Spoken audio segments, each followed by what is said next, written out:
పెద్దిని వెతికి ఇంటికి తీసుకొచ్చిన మహాలక్ష్మి మరియు చక్రి. అందరికీ క్షమాపణ చెప్పిన పెద్దిని కౌగిలించుకుని ఓదార్చిన చక్రి. అసలు ఇదంతా ఎలా జరగబోతుందో తెలుసుకోవాలనుకుంటే ఇప్పుడు మా ఛానల్ తప్పకుండా సబ్స్క్రైబ్ చేసుకుని మా వీడియోని ఒక లైక్ చేయండి. పక్కనే ఉన్న గంట సింబల్ మీద క్లిక్ చేసి నోటిఫికేషన్స్ ఆల్లో పెట్టుకోండి. అప్పుడే మేము చేసే వీడియోలు మీకు రోజు వస్తుంటాయి. ఈ వీడియోని అలాగే షేర్ చేయండి. మిస్ కాకుండా చివరి వరకు చూసేయండి. ఇక పెళ్లి చూపులు చూసుకోవడానికైతే పెద్ది కోసం పెళ్లి వాళ్ళైతే ఇంటికి వచ్చేస్తారు. ఇక ఇంటికి వచ్చాక రండి లోపలికి రండి అని మహాలక్ష్మి పిలుస్తుంటే, ఉండమ్మా ఇంకా టైం ఉంది. అదేంటండి ఇంటి దాకా వచ్చాక టైం చూసుకుంటారేంటి మీరు అని మహాలక్ష్మి అడుగుతుంటే, మరి టైం చూసుకోకపోతే ఏం చేయమంటావు? మా వాస్తు ప్రకారం మా తిథుల ప్రకారం ఇప్పుడు మీ ఇంట్లో అడుగు పెట్టకూడదు, అయినా దానికంటూ కొన్ని ఉంటాయి, అలా చేస్తేనే మంచిది అని చెప్పేసి ఇక పెళ్లి చూపులకి వచ్చిన వాళ్ళ నాన్న అంటుంటే, ఇదేంటిది తేడా బ్యాచ్లా ఉంది అని కన్నా మరియు కేశవ అనుకుంటారు. రేయ్ గట్టిగా అనకరా, మళ్ళీ ఆవిడ విన్నారంటే ఇంకేమన్నా ఉందా? అవునులే, వదిన విందంటే మామూలుగా ఉండదు, సరే సైలెంట్గా ఉందాం పెళ్లి చూపులు అయ్యేదాకా అని కన్నా మరియు కేశవ మాట్లాడుకుంటారు. సరే టైం అయింది కదా ఇప్పుడు గంట లోపలికి అని చెప్పేసి ఇక మహాలక్ష్మి పిలిచేసరికి అందరూ కాలు కడుక్కొని ఇక లోపలికి అయితే వస్తారు. పెళ్లి కూతురు వచ్చి కూర్చున్నాక ఇక పెద్దిని అయితే తీసుకొస్తారు. కేశవ మరియు చక్రి తీసుకొచ్చి కూర్చోపెట్టాక, మాట్లాడుకోండి, మీకు ఏమన్నా కావాలంటే ఏమైనా డౌట్స్ ఉంటే అన్నీ అడగండి, మేము చెప్తాము అని మహాలక్ష్మి అంటుంటే, మాకు డౌట్స్ ఏం లేవు, ఇంకా డౌట్లు కూడా అడగడానికి ఇంకా టైం పడుతుంది, వారిద్దరూ మాట్లాడుకోవడానికైనా ముహూర్తం ఉండాలి, ముహూర్తం అన్నీ ఉంటాయి, మా గురువుగారు వచ్చాక అన్నీ చెప్తారు. ఏవండి వచ్చారా, కూర్చోండి, ఇద్దరు మాట్లాడుకోవడానికి పక్కకు వెళ్తారంట. మీకు ఓకేనా? చూడండి, శాస్త్రం ప్రకారం అబ్బాయి జాతకం ప్రకారం అన్నీ చూడండి అని చెప్పేసి ఇక పెళ్లి కూతురు వాళ్ళ నాన్న అంటుంటే, అబ్బాయి జాతకం ఒకసారి తీసుకురండి అమ్మా అని ఇక పంతులు అడిగేసరికి మహాలక్ష్మి అయితే లోపలికి వెళ్ళి ఇక పెద్ద జాతకం అయితే తీసుకొచ్చి పంతులకి ఇస్తుంది. ఆ పంతుల జాతకం చూసి, ఏంటి ఈ జాతకం అబ్బాయా? చచ్చే, అస్సలు మంచిది కాదు, ఈ అబ్బాయి వల్ల ఇంట్లో ఎవరికి పెళ్ళిళ్ళు అవ్వవు, సుఖం ఉండదు, ఈ అబ్బాయి కూడా పెళ్లి చేసుకోకుండా ఇలాగే ఉండిపోతాడు అని ఇక నోటికి ఇష్టం వచ్చినట్టు వాగుతాడు ఆ స్వామీజీ అయితే. అదేంటండి మీరు పట్టుకొచ్చిన స్వామీజీ అలా మాట్లాడతారు అని మహాలక్ష్మి అడుగుతుంటే, మా స్వామీజీ అంటే అంతే, మాకు సంబంధం వద్దు ఏమీ వద్దు, మేము వెళ్ళిపోతాము, మమ్మల్ని వదిలేయండిరా బాబు అని ఇక లేచి వెళ్ళిపోతుంటే, ఆగండి, అసలు మీకు బుద్ధి ఉందా బుద్ధి లేదా, ఎలా మాట్లాడుతున్నారు? ఆయన చెప్పేవన్నీ నిజాలు అయిపోతే ఆయన ఎప్పుడో డబ్బున్నవాడు అయిపోవాలి కదా, ఎందుకని అలానే ఉండిపోయారు? ఈ జన్మకి ఇంకా ఇప్పటికీ మారలేరు మీలాంటి వాళ్ళు. ఇలాంటి మూఢనమ్మకాలని నమ్ముతూ ఉంటారు, నమ్మేసి వాళ్ళు చెప్పినవన్నీ నమ్మేసి పిచ్చి పిచ్చి పనులని చేస్తూ ఉంటారు. అలాగే నమ్ముతూ ఉండండి, ఏదో ఒక రోజు మా పెద్దికి పెళ్లి చేసి చూపిస్తాను, అప్పుడు మా పెద్ది పెళ్లికి కంపల్సరీగా మిమ్మల్ని మీ పంతులు గారిని పిలుస్తాను, అప్పుడు తెలుస్తుంది మీకు. ఏదో పెద్ద జాతకాలు చూడడానికి వచ్చి నాటకాలు ఆడుతున్నారు, మీరేమైనా దేవుళ్ళు అనుకుంటున్నారా ఏంటి? ఒకరికి పెళ్ళి అవుతుంది ఒకరికి పెళ్ళి అవ్వదు అని చెప్పడానికి అసలు మీరెవరు? మిమ్మల్ని మా ఇంటికి పిలిచి సంబంధం మాట్లాడడానికి చూడండి, తప్పు మాది. ఏవండి బ్రోకర్ గారు, ఇంకొకసారి ఇలాంటి వాళ్ళని తీసుకువచ్చారంటే మీకు మాత్రం మామూలుగా ఉండదు అని మహాలక్ష్మి చెప్పేసరికి, అలాగేనమ్మా, నాకు తెలీదు ఇలా మాట్లాడతారని నాకు తెలీదమ్మా, నీ బ్రోకర్ అంటుంటే తెలియకుండానే ఇంటికి సంబంధం తీసుకొచ్చేసారా? పెళ్ళైన స్టార్టింగ్లో బాగానే ఉన్న తర్వాత ఇలా దప్పుతూ ఉంటే ఎవరండి ఉండేది? అయినా ఈ కాలంలో ఇలాంటి పిచ్చి పిచ్చివని ఎవరు నమ్ముతున్నారు? అడుగు వేస్తే వాస్తు, అడుగు తీస్తే వాస్తు అంటున్నారు. ఒకవేళ రేపు పొద్దున ఒక అడుగు వేశాక చనిపోతే అప్పుడు ఏం చేస్తారు? ఉన్నప్పుడే బతకాలి, ఉన్నప్పుడే హ్యాపీగా ఉండాలి, పిల్లల పాలతో సుఖంగా ఉండాలి.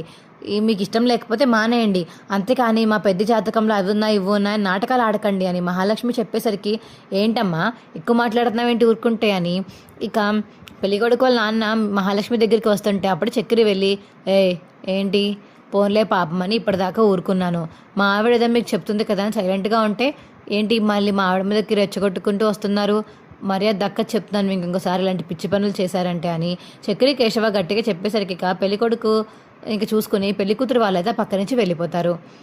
ఏంటిది నిజంగానే నా జాతకం వల్ల వీళ్ళకి పెళ్ళిళ్ళు అవ్వవా, నా వల్లే వీళ్ళకి దురదృష్టం ఉందా అని పెద్ది అయితే మనసులో చాలా అనుకుని ఇక లోపలికైతే వెళ్ళిపోతాడు. కన్నా వెళ్ళి మీ అన్నయ్యకి చెప్పరా, కొంచెం సర్ది చెప్పమని, ఆ పంతులు అన్న మాటలకి మీ అన్నయ్య హర్ట్ అయినట్టున్నాడు, వెళ్ళి ఎలాగోలా ఓదార్చండి అని చెప్పేసి ఇక మహాలక్ష్మి చెప్పేసరికి ముగ్గురు అయితే వెళ్ళి ఇక పెద్ద దగ్గర కూర్చొని మాట్లాడుతూ ఉంటారు. లేదురా నేనేం బాధపడలేదు, ఎవరి పనుల్లోకి వాళ్ళు వెళ్ళిపోండి, నాకు ఇది ఎప్పుడు అలవాటే కదా అని ఇక మా పెద్ద అనేటప్పటికీ, అలవాటే అన్నయ్య, కానీ వీళ్ళు అన్న మాటలు అలవాటు కాదు కదా, అసలు నీకు పెళ్ళవ్వదు అని జాతకం చూసి ఎలా చెప్పగలుగుతారు అన్నయ్య? వాళ్ళు ఏమన్నా పెద్ద దేవుళ్ళు అనుకుంటున్నారే ఏంటి?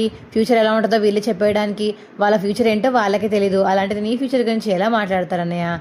వదిలే అన్నయ్య నీకు ఆ చక్రి కేశవ కన్నా అయితే పెద్దకి నచ్చ చెప్తుంటే, రేయ్ నేనేమన్నా ఇప్పుడు హర్ట్ అయ్యానని మీకు చెప్పానా? ఎందుకని అంతలాగా చూస్తున్నారు నా ఫేస్? మహాలక్ష్మి మాత్రం పెద్దని చూసి డౌట్ పడుతూ ఉంటుంది. ఏంటి పెద్ద ఎప్పుడు హుషారుగా ఉండేవాడి, వాళ్ళు హుషారుగా లేడు, అయితే ఖచ్చితంగా వాళ్ళ మాటలకి ఏదైనా హర్ట్ అయ్యాడేమో, కొంచెం గమనిస్తూ ఉండాలి పెద్దిని అని మహాలక్ష్మి మనసులో అనుకుని ఇక లోపలికైతే వెళ్ళిపోతుంది. అందరూ ఇక భోంచేసి అయితే హ్యాపీగా పడుకుంటారు. అప్పుడే ఇక పెద్దికైతే మెలకు వచ్చి లేచి కూర్చుంటాడు. నేను ఇంట్లో ఉండకూడదు, ఈ ఇంట్లో ఉంటే ఖచ్చితంగా వీళ్ళకి పెళ్ళిళ్ళు అవ్వవు అని ఇక లెటర్ రాసేసి ఒక టేబుల్ మీద పెట్టేసి ఇక పెద్ది అయితే బ్యాగ్లో బట్టలు సర్దుకుని ఇంట్లోంచి అయితే వెళ్ళిపోతాడు. ఇక వెళ్ళిపోయిన తర్వాత మార్నింగ్ అయితే ఇక మహాలక్ష్మి లేచి రెడీ అయ్యి పెద్ద ఎక్కడున్నాడో చూసి పెద్ద కనబడకపోయేసరికి తన కిచెన్ రూమ్లోకి అయితే వెళ్ళి కాఫీ పెట్టుకుంటుంది. అప్పుడే కన్నా లేచి లోపలికి వస్తాడు కిచెన్ రూమ్లోకి. ఏంటి వదిన, కేశవ అన్నయ్య, పెద్ద అన్నయ్య, చక్రి అన్నయ్య ముగ్గురు ఉంటారు కదా, ఇవాళ ఆ పెద్ద అన్నయ్యకి ఏమైంది? అన్నయ్య లేడు, నువ్వు కూడా లోపల వంట చేస్తున్నావేంటి? అసలు అన్నయ్య ఏడి, పెద్ద అన్నయ్య నీకు కన్నా అడిగేసరికి, ఏమోరా నేను లేచేసప్పటికే ఆయన లేరు, ఇంకెందుకులే అని స్నానం చేసి వచ్చి కాఫీ కలుపుకుంటున్నాను అని మహాలక్ష్మి చెప్పేసరికి, అవునా వదిన, అన్నయ్య లేకపోవడం ఏంటి? రే ఒకసారి వెళ్ళి లోపల గదిలో చూడు, ఇక్కడ బయట నిద్ర పట్టలేదేమో, లోపలికి వెళ్ళి ఏమైనా పడుకున్నారేమో చూడు అని మహాలక్ష్మి చెప్పేసరికి, సరే వదిన చూస్తాను అని కన్నా రూమ్లోకి అయితే వెళ్ళి చూస్తాడు. వదిన అన్నయ్య లేడు కానీ ఇక్కడ ఒక లెటర్ రాస్తుంది వదిన. ఏంట్రా ఏం మాట్లాడుతున్నావు, లెటర్ రాయలాగివ్వు అని ఇక మహాలక్ష్మి చదువుతుంది. ఇక పెద్ద రాసిన లెటర్.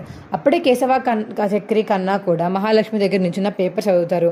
ఇక ఇంట్లో అందరూ బాధపడిపోయి షాక్ అయిపోతారు. ఏంటిది, అన్నయ్య ఇంత పెద్ద నిర్ణయం తీసుకున్నాడు, అన్నయ్య ఎప్పుడు ఇలాంటి నిర్ణయాలు తీసుకోడు కదా అని ఇక కేశవ అంటుంటే, పెద్ది మీకోసం ఏదైనా చేస్తాడు, తన వల్ల మీ ముగ్గురు పెళ్ళిళ్ళు అవ్వవు, మీకు ఎప్పటికీ సుఖం ఉండదు అని తన ఇల్లు వదిలేసి వెళ్ళిపోవడానికి కూడా సిద్ధపడ్డాడంటే మీ అన్నయ్య మిమ్మల్ని ఎంతగా ప్రేమిస్తున్నాడో నాకు బాగా అర్థమైంది.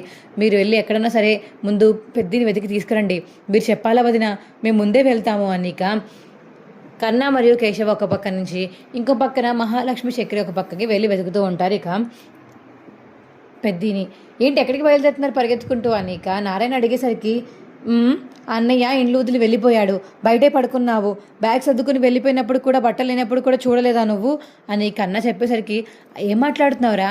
అవును అన్నయ్య బ్యాగ్లో బట్టలు సర్దుకుని వెళ్ళిపోయాడు, ఆ విషయం కూడా తెలియదు నీకు, అలా పడుకున్నావు. ఛే, ఇప్పుడు అన్నయ్యని వెతకాలి, ఎక్కడికి వెళ్ళిపోయాడేంటో, ఏం చేసుకుంటాడో ఏంటో భయం వేస్తుంది అని కన్నా మరియు కేశవ అయితే వెళ్ళిపోతారు. ఇంకా అందరూ ఎటు పక్క ఒక చెరువు పక్క వెతుకుతూ ఉంటారు. ఇక మహాలక్ష్మి మరియు చక్రి అయితే ఇద్దరు పక్కన వెతికేసరికి ఇక పెద్ద ఎక్కడ కనబడకపోయేసరికి ఎక్కడున్నాడా అని ఇక మహాలక్ష్మి చక్రి అయితే ఇలా బస్టాండ్కి అయితే వెళ్తారు. ఇక బస్టాండ్లో అయితే పెద్ద ఎలా కూర్చుని ఉంటాడు. చక్రి గారు ఇక్కడ ఉన్నారు పెద్ది అని మహాలక్ష్మి పిలిచేసరికి పెద్దికి ఆ మాటలు వినిపించి లేచి నించుంటాడు. ఏంటి పెద్ది ఇది, ఎవరికి చెప్పా చేయకుండా వెళ్ళిపోవడమేనా? కనీసం ఎదుటి వాళ్ళు నీ గురించి ఏమనుకుంటున్నారని తెలుసుకోవాల్సిన అవసరం లేదా? నీ మనసు లేదుంటే అది లెటర్లో రాసి వెళ్ళిపోతారా అని మహాలక్ష్మి అడిగేసరికి, ఏంటన్నయ్య ఇది, ఎంత మాత్రాన నీ వల్ల మాకు పెళ్ళి అవ్వదంటే మాత్రాన ఇలా వెళ్ళిపోతారా ఎవరన్నా? అసలు ఆ స్వామీజీ చెప్పింది నిజమో కాదని నా డౌట్. అసలు ఒరిజినల్ స్వామీజీలు ఎవరన్నా ఉంటారా? ఒరిజినల్ స్వామీజీలు ఉంటే వాళ్ళు చెప్పేవి ఇలాంటివి ఏం చెప్పరు. అయి చేయకండి ఈ చేయకండి అని చెప్తారు, కానీ మొత్తానికి నీకు పెళ్ళి అవ్వదు, నీ వల్ల వీళ్ళకి ఆపదా అని ఎవరు చెప్పరు. ఛీ, ఈ స్వామీజీలు ఎక్కడి నుంచి పుట్టుకొస్తారో కానీ అర్థమై చావట్లేదు అని ఇక పెద్ది చూస్తూ అంటాడు చక్రి.